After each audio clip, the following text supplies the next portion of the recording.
All right, everybody, man, you got Anthony Brogdon on the Strong Inspiration once again, my friends. And let me tell you something. How about this? I might be a cool dude. I've been noticing my man for years, and he's always been cool. And so what happened was, as you all know, I'm in Detroit. There's a ton of cool people running around this town. And I was at a birthday party for a guy who, real nice guy, what have you, big birthday party on the lake and all that stuff, black folks looking good, and I happened to be there. And my man was there at the party.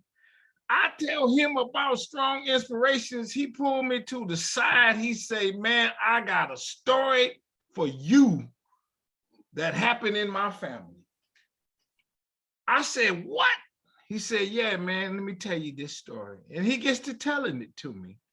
And I'm sitting there with my mouth open, and I said, dang, ain't that something? I said, so, hey, brother, man, can you come on the channel? He said, man, let me think about it. Let me think. He said, man, this is a family story, so I got to run it past some folk. So he run it past the people the people that be in his family, and I guess they gave me okay. And now he's on Strong Inspirations. Let me give y'all, before I have him come on, let me tell you a few things. I've been super excited about the channel lately.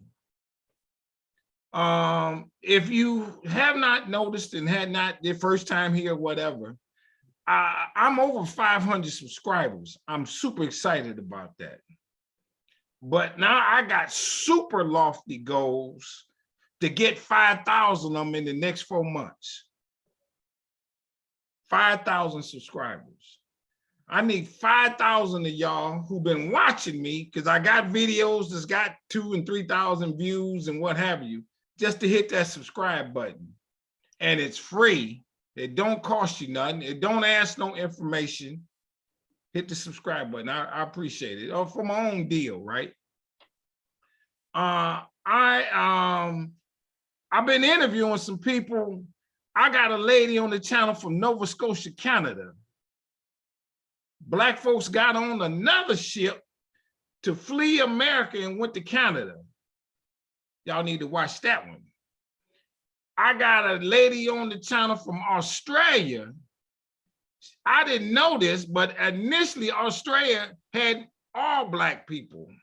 They got over there from Indonesia and Africa and whatnot, and then here come them damn British again and go over there and take over. She's on the channel, watch that. I got a guy out of Michigan, not far from me, 2 miles in a town called Muskegon. So I'm interviewing the guy, and the guy, I tell him, as I'm about to tell you, I'm doing a festival in Quindaro, Kansas, May 2020. Quindaro is where the slaves walked across the water from Missouri to get their freedom when it froze. And so we're gonna be there. I want y'all to show up. I'd like 1,000 of y'all to show up. We're gonna have a party in a barn Friday night. Saturday, we're gonna take a tour of the town. I'm trying to find a boat that we can get on and float down the Missouri River. We're gonna have a picnic. You can call it a gathering or whatever, but it's a Black picnic. And then we're gonna watch the stars Saturday night. Gonna be a real nice event. Gonna make, it's gonna blow you out the water. Very well organized and all that. I want you to come to that. The website and everything will probably be up by the 1st of November. The first 1,000 people to register can get there. The rest, I got to cut it somewhere. We're going to cut it at 1,000 so we can handle it. That's May 2020. It's the 27th through the 29th, 2022, I'm sorry. A lot of good things is happening here. I'm going to go about 3-4 places next year, and I'm going to have you come down and meet me. Because I want to meet y'all. Y'all watching me. I see you all too. So I appreciate it. Hit the subscribe button on this channel. Hit the like button on this video. I wore a red shirt today, in particular for this man here. I wore a red shirt because and I'm gonna give you a little clue on this, my friends. There was almost complete bloodshed. I know that ain't no sentence or nothing like that, and what you wondering what I mean, but I'm gonna tell you, when you hear him, you're gonna understand. It was almost complete bloodshed. Unbelievable. Hit the like button on this video, hit the notifications bell. I'm putting 3-4 videos up. Sometimes I put 2 up a day, and you want to, you know, get notified when the videos come so you can watch them. You get a ding, you get electrocuted. I don't know what you get, but you get something to let you know it's time to. My man's back at it. Got another one up there. Let's watch it. Take out a good 45 minutes or something like that, you know, and then you can stop it and go as you please. Tell somebody about strong inspirations. Don't keep it to yourself. You running around them bars and stuff like that, and you see a nice looking sister at the other end, and you be like, yo, baby, I know some Black history. You done got it all strong inspiration, then you don't want to tell nobody where you got it from. Don't do that. She'd be more impressed to know you are a subscriber to the channel. You a nice, good-looking sister, and you say, hey, I like to meet a nice man. I had a sister hit me up. I like to meet a nice man. I don't know what town she was in. She said, but I'd like for him to know some strong inspirations. I said, well, I wish I could help you. I don't, you know, nothing I could really do with it, but tell me what town it is. I'll tweet it out a little bit more and put that in the note. You know, it's that kind of thing. Tell somebody about strong inspirations. Right quick, I know he's a busy, cool dude. Check this out. Y'all know I'm serious about my game, right? Watch my movie, Business in the Black, The Rise of Black Business in America, is streaming on Amazon, and soon it will be on Tubi or one of them streaming services like that. And you can watch it there. Slaves who went to college, Black millionaires in the 1800s, slaves who bought their freedom, all that good stuff is all in my movie. It starts and ends with a guy that's 101 years old. My man, his last remarks when he's closing the movie out, he says, y'all can't tell me nothing. I've been around a long time. I done seen it all. It's in my movie. Do this also to my friends. I had a few orders came in last night. Read my book, Black Business Book, over 200 facts. And I'm so confident in my book that if you read my book and you don't learn nothing new, I give you your money back. A book with a money back guarantee. Might be the first ever. I'm that confident. And the price is very inexpensive. So much so you can go and get you 3, 4, 5 of them. And don't wait till Christmas to give them away. Every 10th book I sell, I give one to a school. I just pick a school, any school. You buy 10 of them, I give them to the school you want me to give them to. Let them kids know this information. Slaves who went to college, Black millionaires in the 1800s. What them racists did to destroy Black business district, and not just in Tulsa. That the book is on my website, businessintheblack.net. Just go there. I take all them credit cards, Cash App at $strong, the number 4 ever, and also PayPal. So, you know, you can easily take care of it. I'll send the book out to you the same day. I got a fresh order of them, and they're sitting here in my basement.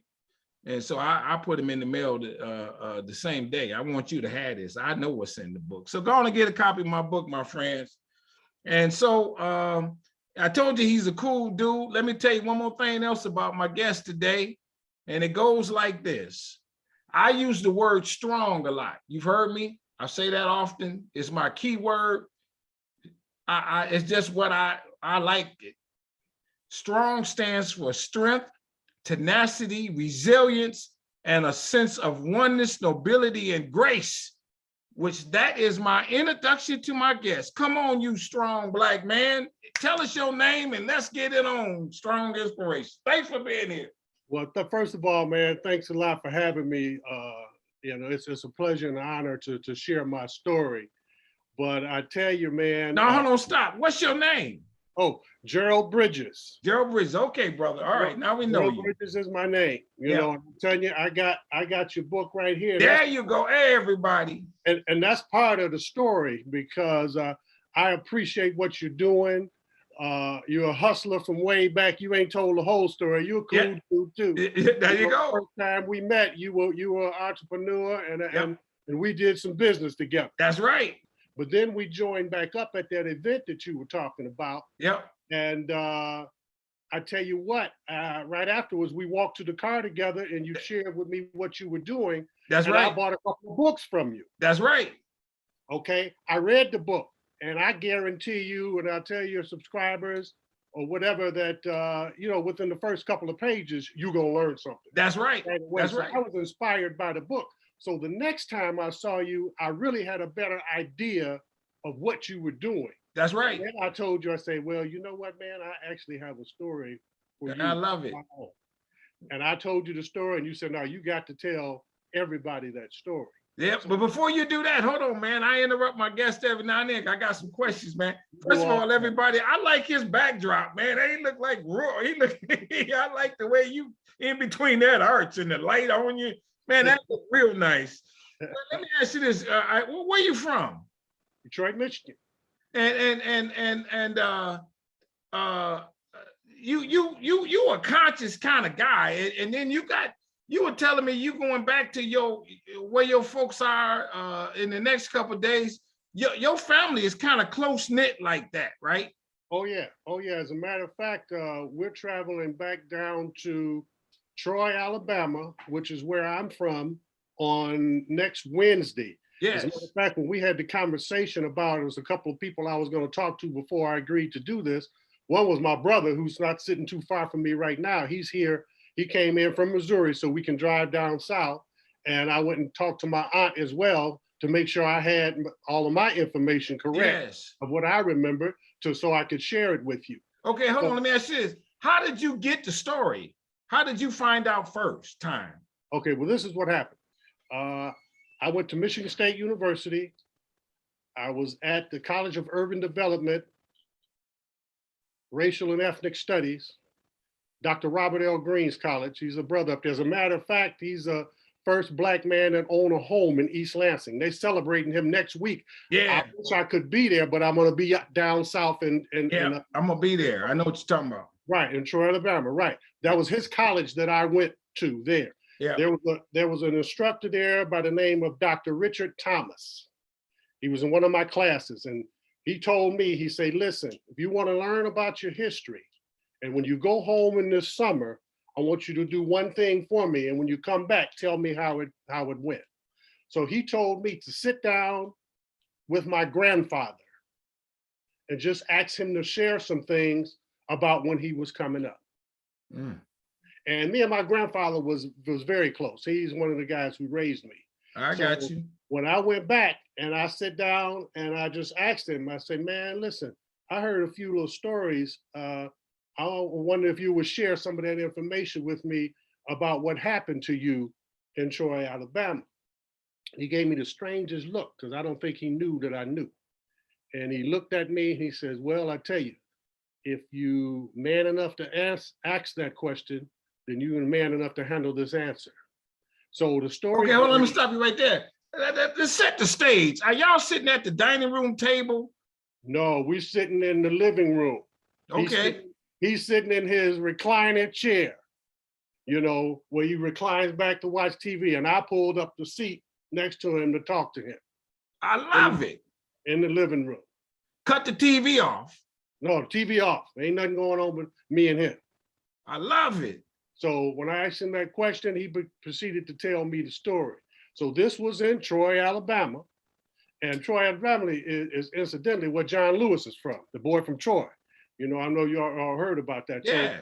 So he's down there, and my step grandmother that he was married to, as it goes, the white insurance man came to the house And this happened all the way in Detroit. I don't know if you remember, you're old enough to remember, when Yeah. the insurance man used to come by your house to collect the policy. Yes. They used to come by.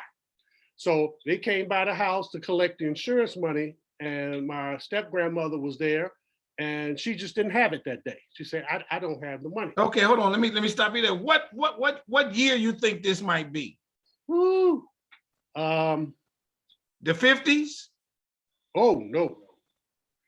This was like the 43. All right. 1943 or 1944. Because my mom was like about 3 years old, something like that. She was born in 39. Okay. So yeah, she was a little girl. So the guy comes to the door and he asks to collect the money, which by the way, at that time, believe it or not, it was only like 4 cents, 4 pennies. You know, you collect every 2 weeks or whatever. She didn't have the money. So he got mad at her and he smacked her. You know, that's what white folks. And he was in the house. Had he got past the door? He got past the door and got in the house and he smacked her. Well, she was kind of feisty and she fought him back. She fought him and got him out the house. Well, he left. He came back later on with another guy and they raped her in the house. Now, my grandfather, he's out working. He's a sharecropper and he worked on the railroad. So when he got back, of course, he was upset about that and went to looking around, and lo and behold, later that night, when it was dark, they came back and they busted the door down. And when I say they came back in full Ku Klux Klans, hoods, the whole 9 yards. Now I'm getting this story from my aunt, which was my mother's oldest sister, who was old enough to recall all of it. My mother remembered a little some of it. She said she just remembered their head in the corner, them coming in and snatching him out, beating him. Okay, hold on. They were home? They were home. They were home. They were all home. And he came in and snatched him out, beat him, stripped him down. He's butt naked. Took him into the woods, excuse me, to hang him. So as they going out in the woods, hands tied behind his back, butt naked, going to find a tree or whatever what's suitable to string him up. Okay, hold on, let me stop you there. Why they mad at him? He wasn't the one that hit her or nothing. Yeah, but he's the one to defend her. He's the man of the house. He's the one that defended her and insulted them, and they came back to get him. So he was the man of the house. Say, we're gonna make an example of you. No, but hold on. You when you say he defended her, you didn't tell me when did he defend her? She smacked him. He came in and got him out the house. No. When he came back, they were gone and he seen what was happening. So he put the word out. He was looking for who done this. Even though he was scared, you know, at that time you scared of I see. white men and all that stuff. I see. And he knew it was the insurance man. So, you know, he was searching around trying to find the insurance man and threatening. And of course, you don't threaten no white man back during that time. I see. So they came and got him out of the house and dragged him out. Dragged him into the woods, hands behind his back, gonna hang him, gonna string him up. What happened was, okay, hold on. Before you get that far, I'm going deep though. What is she doing? The wife. I don't know. I don't know what she doing at the time. I think they were all afraid and all of that because he done already beat her and raped her, and they just go there and we got a whole group of Klansmen. It ain't just 2 of them now. They all hooded and snatching them out. Everybody in the town almost knew what was happening. Oh, really? Yeah. So they told, matter of fact, my aunt told me last night when I called to get the record straight, that one guy told him, like, all y'all children just go back in the house. Y'all sit in the corner, y'all go back in the house. With everybody screaming and all of this That's stuff. what I'm thinking. Yeah, they screaming and the neighbors. No, they screaming.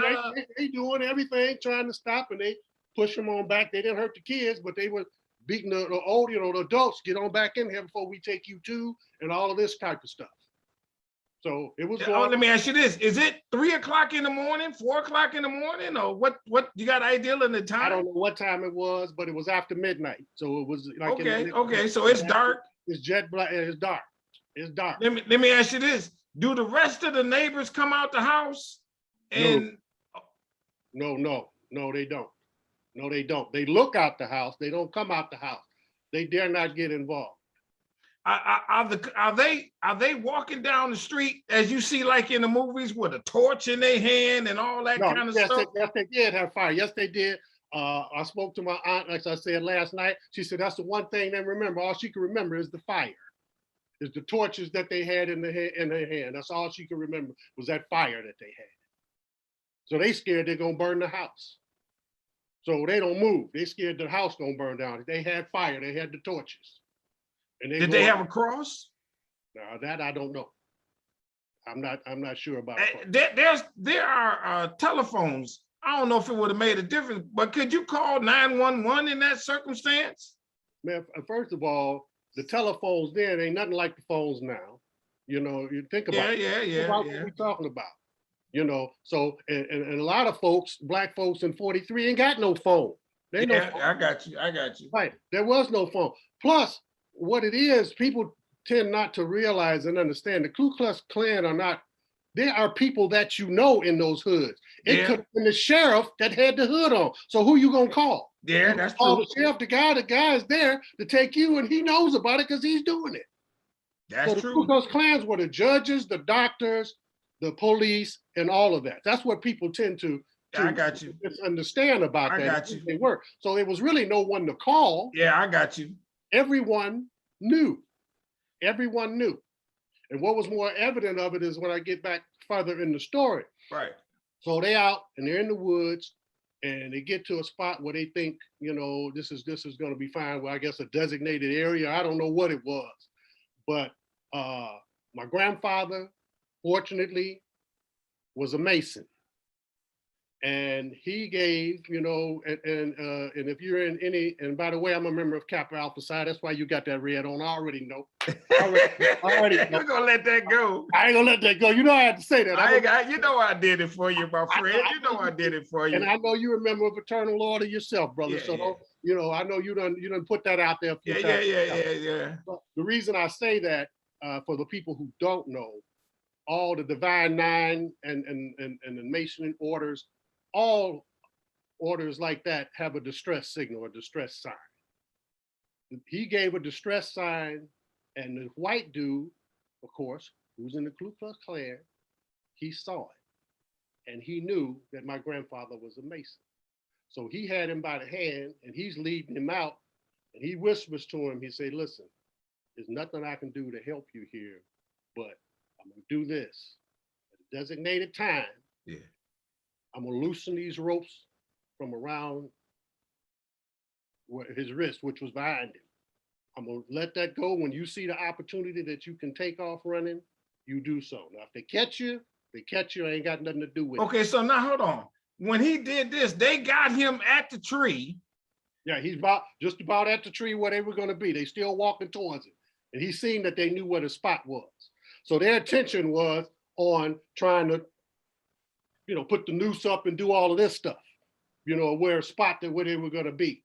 So the guy took the reins off my grandfather's wrist that was behind him and say, you know, you're kind of on your own. So my grandfather picked a spot where wasn't too many people looking because they were too, you know, half drunk and trying to hang the rope up and all of this other stuff. And he took out running. He just took out running. They chased him, but of course they were scared. They were in the woods. They ain't gonna go too far in the woods by themselves. He knew the wood. He ran and they couldn't catch him. But this was the other thing point that I mentioned before. He got up on this barn, he ran to this house. Remember, he's butt naked. The guy that was at the house saw him coming. Came out the door. No, it wasn't even the door. It was the window. He pushed him around the back. Said, come around here. Matter of fact, he didn't even say that. This was my aunt told last night. He got there. He handed him a pair of overalls. He said they didn't even say a word.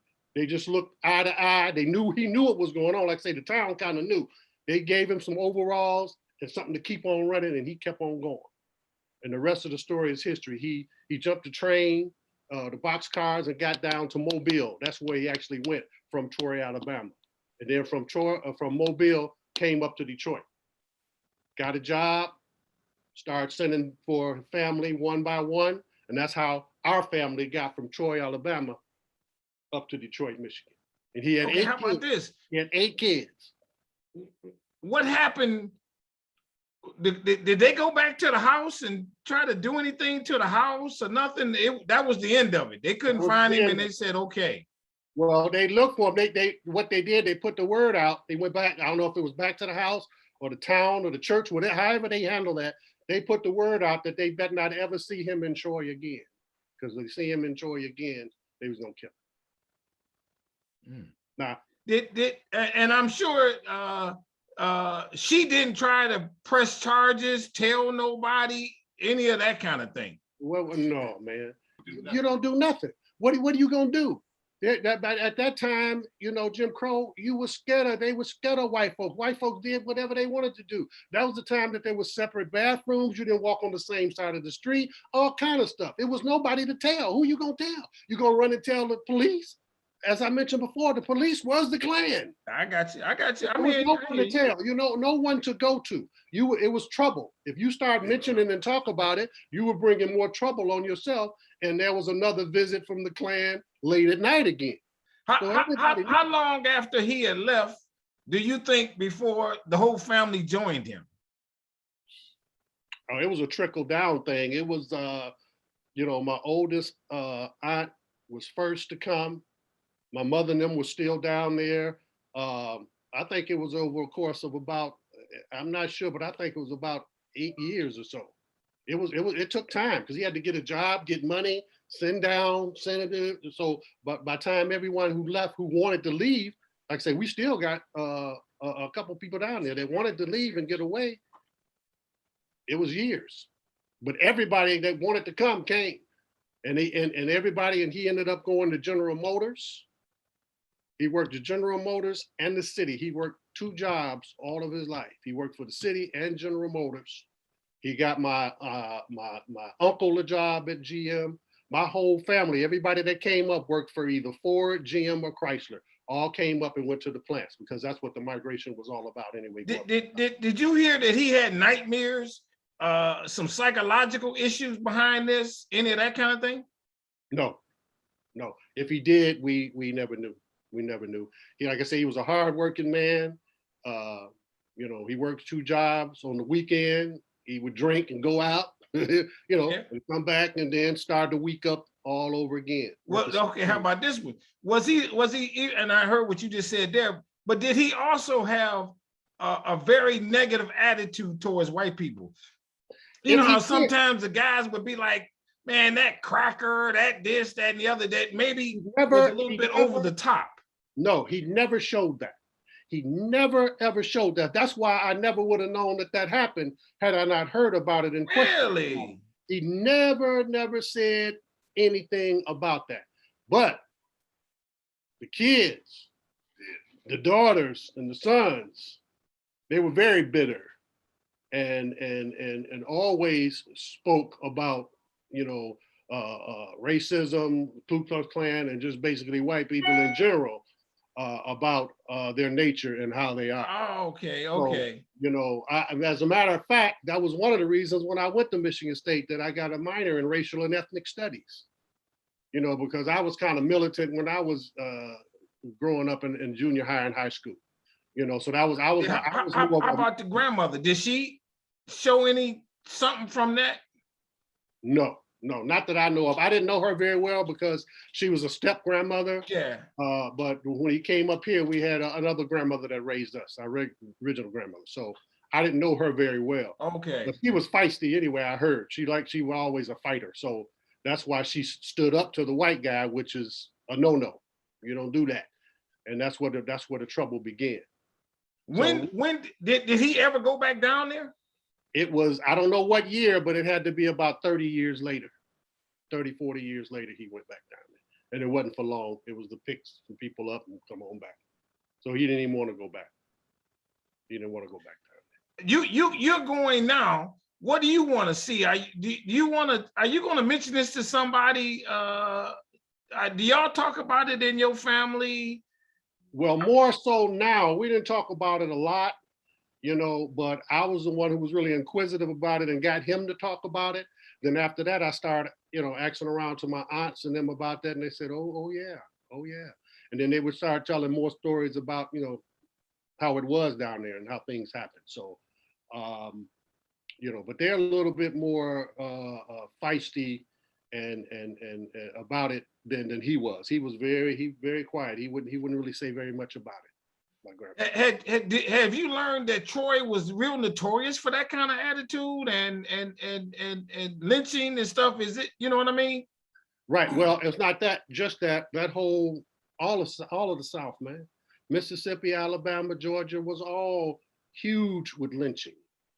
Like I said, that was a problem, and that was the fear, and it was a real fear. It wasn't nothing. Those wasn't idle threats. They were coming in hanging people, and letting the town know and leaving them hanging there for a day so you could see it.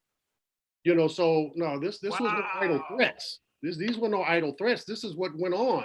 And that's why the millennials and people of the day, they hear us talking about it and it kind of goes over their head. Yeah. They don't understand it. This wasn't all that long ago, man. Yeah, I got you. Listen, I got you. when we used to go back home, we used to go back every year, every other year when I was a kid.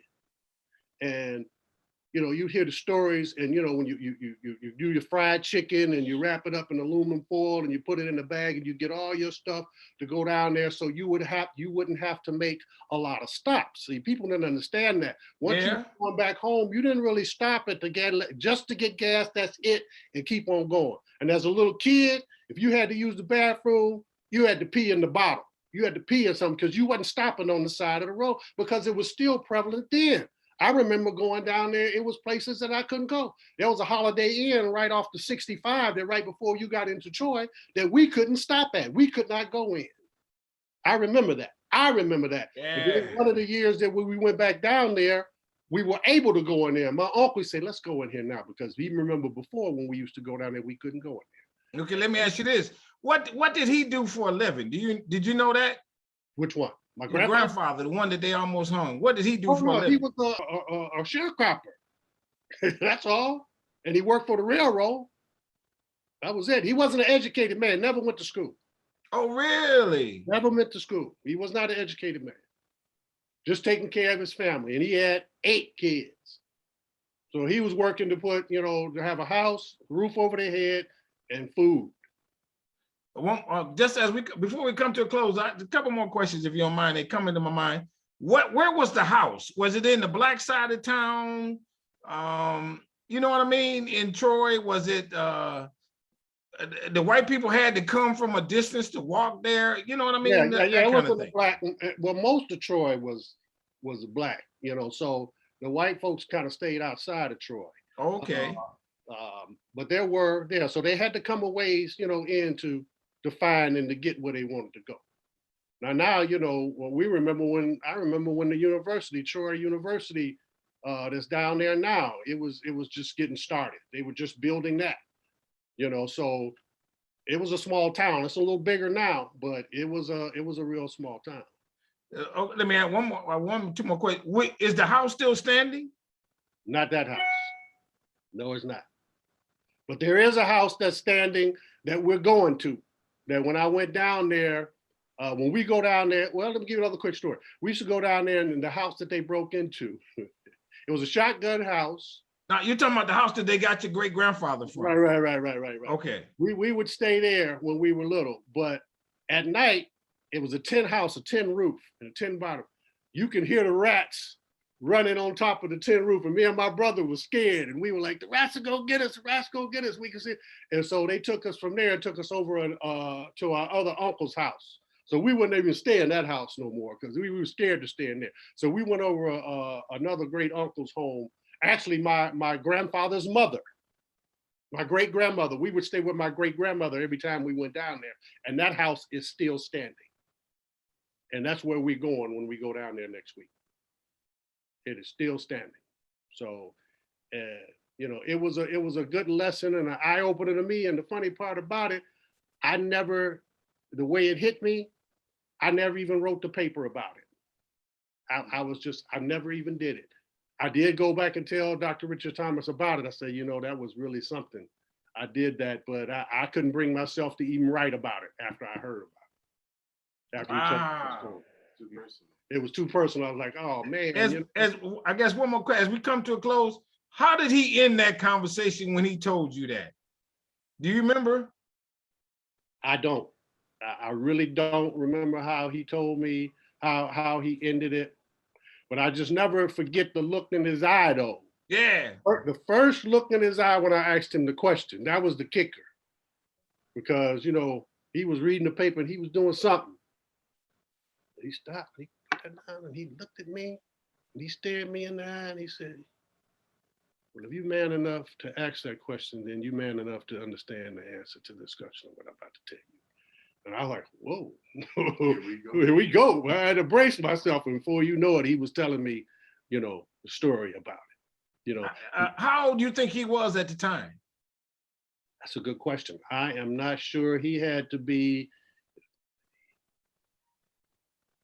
in his 20s.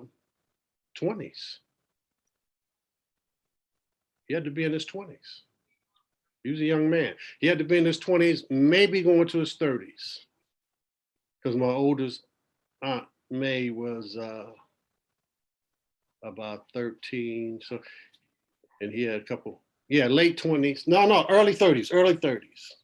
Okay. Early 30s. Was he a big guy? No, was not a big guy. Not a big guy. Strong, silent type guy. Hell of a dude. Hell of a dude. Hard working man. Hell of a dude. I got you. He one of the ones when he spoke, everybody listened. Yeah, I got you. He was powerful. When we had Thanksgiving dinners, you know, he sat at the head of the table, and he was the only one. It was funny.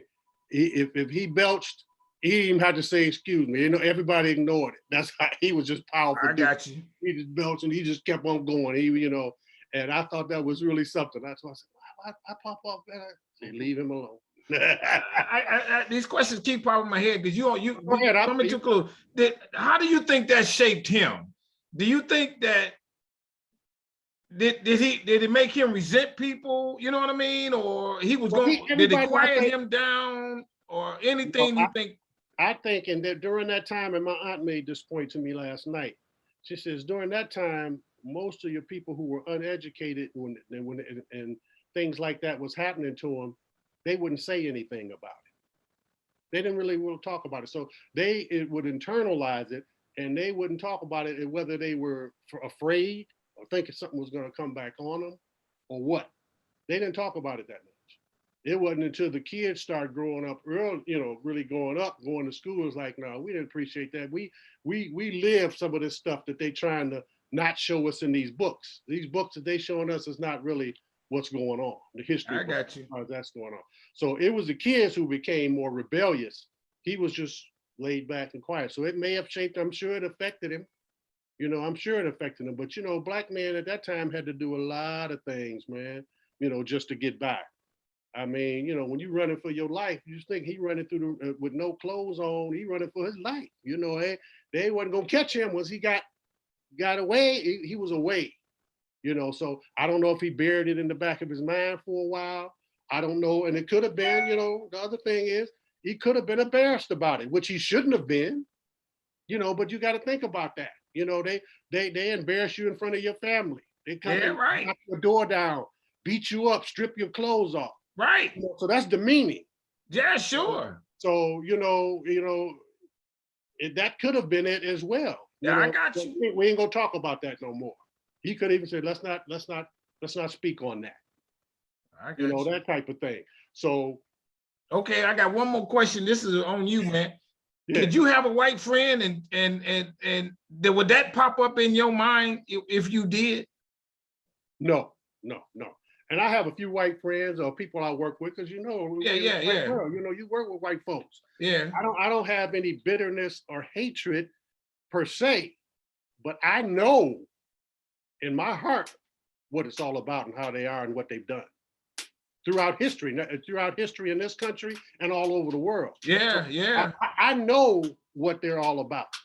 You know, so they can't pull nothing over my eyes. Yeah. They act like, you know, I'm very learned. I know, and I went to school for some of it, and I have experience with it. So I know all about the history of Black people in this country and their history. I hadn't really shared that story with too many people outside of the family. I say, but I see what you're doing. I love it. I have a story, and a lot of Black people in their families have a story. Yeah, that's true. And they need to share it. Here we go, everybody. Strong inspirations. I find these guys, man, these ladies, and I let them do the talking. I come up with a question or two. I know your family in the background there, your brother and them, they sitting there watching, and they proud of you, man. Hey, they proud of you. First, looking this up and asking him. And you know what he told you? He said, man, if you man enough to ask me this question, I'm gonna tell it to you. Right. And let it affect your life. And it has, and it's affected you in various ways, I can imagine. Oh, for sure. And it's been your motivator. That's right. Everybody, strong inspirations. This is what I do. I come up with these people. I'm so proud he came on the channel. He's, like I say, he's a good guy, man. Everybody, this is what I want y'all to do. Hit the subscribe button. Like this video for sure. Tell somebody about strong inspirations. With that, I'll say we out. Peace. Peace. Yeah. My man. There you go.